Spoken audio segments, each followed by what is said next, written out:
네, 안녕하세요.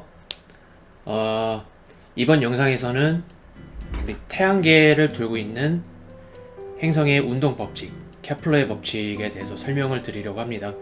우리 태양계에 있는 행성에만 적용되는 게 아니라 다양한 천체들에 적용되는 법칙이에요.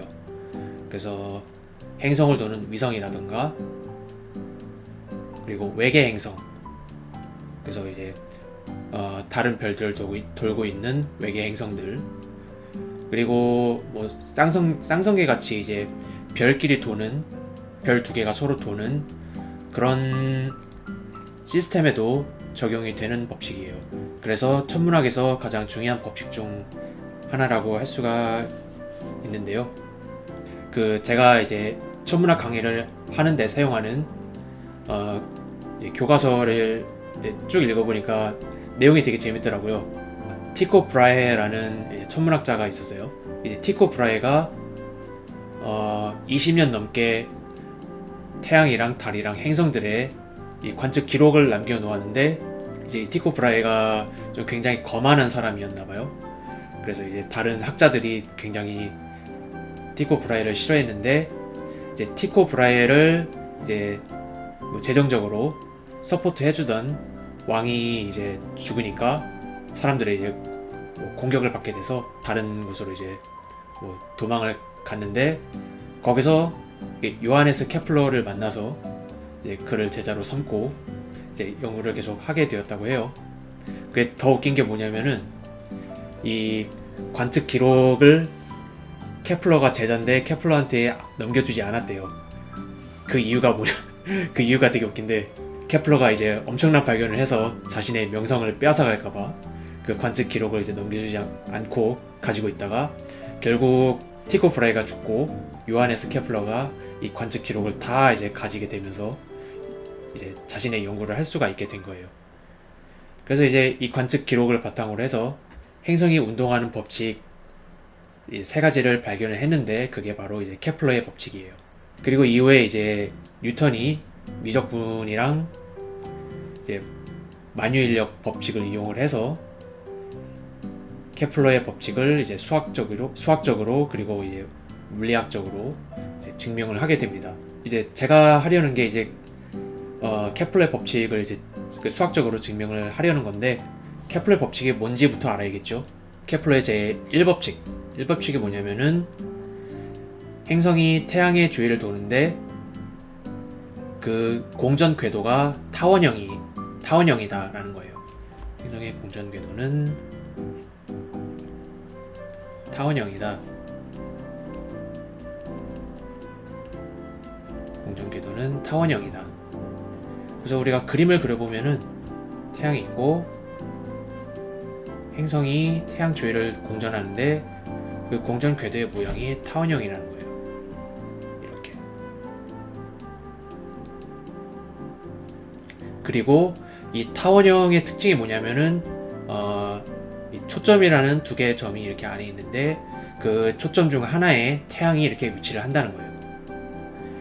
그래서 케플러의 1법칙 행성의 공전 궤도는 타원형이고 태양이 두 개의 초점 중 하나에 있다.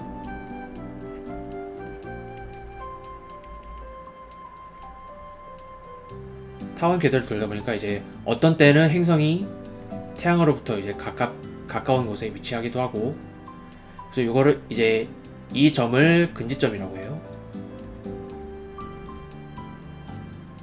그리고 태양으로부터 가장 멀리 떨어질 때를 원지점.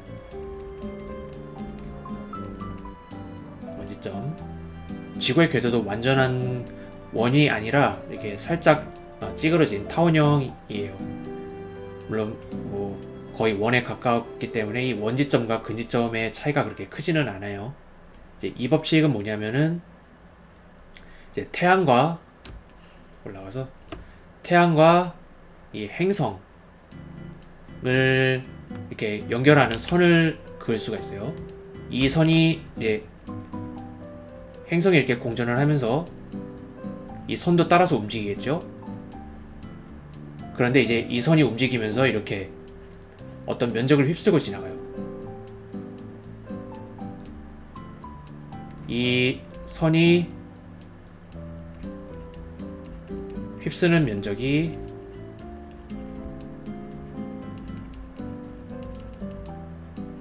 같다. 언제? 같은 시간 동안. 예를 들어서 만약 1초 동안 행성이 이 지점에서 이 지점까지 이동을 했어요. 그때의 면적이랑 행성이 여기 있을 때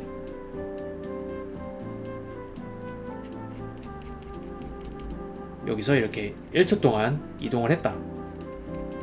그러면 이제 이 선이 휩쓸고 지나가는 면적, 이 두 개의 면적이 이 면적과 이 면적이 서로 같다는 거예요. 그리고 케플러의 제3법칙. 행성이 태양 주위를 공전을 하는데 이제 처음에 있던 위치로 돌아오는데 걸리는 시간이 있어요. 그거를 p 주기라고 해요. 그래서 행성이 태양 주위를 한 바퀴 도는데 걸리는 시간, 주기. 우리가 이 주기를 연으로 나타낼 거예요. 그리고 이 타원형 궤도의 크기를 나타내는 건데 이건 A, 궤도 장반경이라고 해요.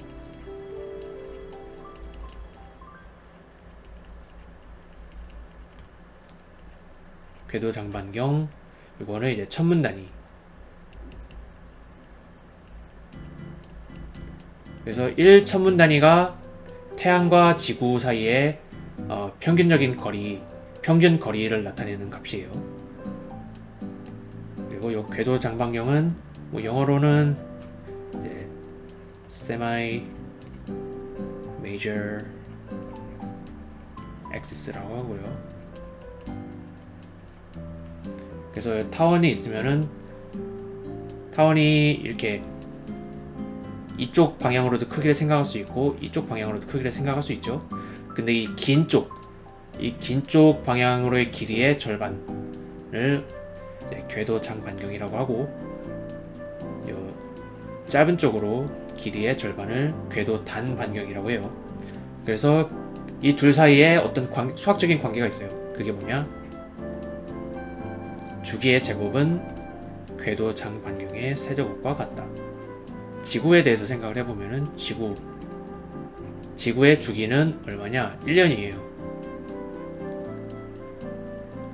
지구가 태양 주위를 한 바퀴 도는데 1년이 걸리죠. 그리고 궤도 장반경은 역시 1천문 단위예요. 왜냐하면 우리가 1천문 단위를 지구와 태양 사이의 거리로 정의를 했기 때문에. 그래서 주기의 제곱은 1이고 궤도 장반경 A의 세제곱은 1이니까 P의 제곱은 A 세제곱이라는 관계식이 딱 나오죠. 그리고 우리가 목성에 대해서 생각을 해보면은 이제 목성의 공전 주기는 11.862년이 되고 궤도 장반경은 5.2038 천문단위예요. 그래서 P의 제곱은 140.71이 되고 A의 세제곱은 140.92가 돼요. 이게 P랑 A가 이제 어떤 측정 값이고 측정 오차가 있기 때문에 둘이 뭐 완전히 같진 않은데 얼추 비슷하죠. 그래서 우리가 이거를 반올림하면은 소수점 첫째 자리에서 반올림을 하면은 141이 될 거고요. 이것도 141이 되겠죠. 그래서 P의 제곱과 A 세제곱은 같다라는 걸 알 수가 있어요. 다른 행성에 대해서 해도 마찬가지고요. 그래서 여기까지가 케플러 법칙이 뭔지에 대한 설명이었고, 뭐 여기까지는 이제 문과용 뭐 혹은 이제 뭐 수학이나 물리학에 익숙하지 않으신 분들을 위한 그 영상이 되겠고, 이제 이 다음부터는 이제 케플러 법칙을 이제 증명을 할 거예요. 그래서 내가 뭐 수학에 알러지가 있다 하시는 분들, 여기서 뭐 이제 뒤로 가기 누르시고 이제 자신의 길을 가시면 됩니다. 뭐 이과분들도 뭐 굳이 이거 뭐 시간 버려가면서 보실 필요는 없겠죠.